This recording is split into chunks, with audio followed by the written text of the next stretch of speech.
Oke nkume na-adịghị ehi ụra, nkume dị na-ewu ụlọ jụrụ ajụ. O mechara ọ bụghị bụ isi ike nkuku ụlọle. Onye dịka chi njem ọnụ, onye kpọrọ okwu ya zamụ n'udu mmiri n'ọkọchị mgbe niile. Adịghị ihe kọrọ m.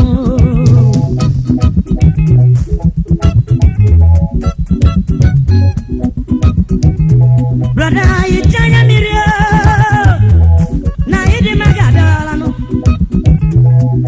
Sister, you tell me Chineke m echetala gị. Ebe ọ bụ na ikpebiri nọ n'ime ya,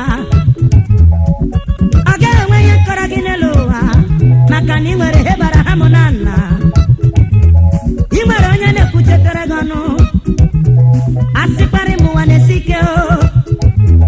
Mgbe ọ dị ka ihe adịghị eguzi, mgbe ọ dị ka ụwa jụrụ gị ọnụ o. Chi m anya na-elere anya o. Oge akara aka ga-eru Chineke ga-adịdata gosi ihe ji bụrụ chi. Ọ dịghị ihe kọrọ gị ebe ị nọ n'ime Jizọs. Ọ dịghị ihe kọrọ gị brọda. Ọ dịghị ihe kọrọ gị ebe ị nọ n'ime aka ya obi. Ọ dịghị ihe kọrọ gị Chineke nwe ogbenye. Ọ dịghị ihe kọrọ gị.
Jesus.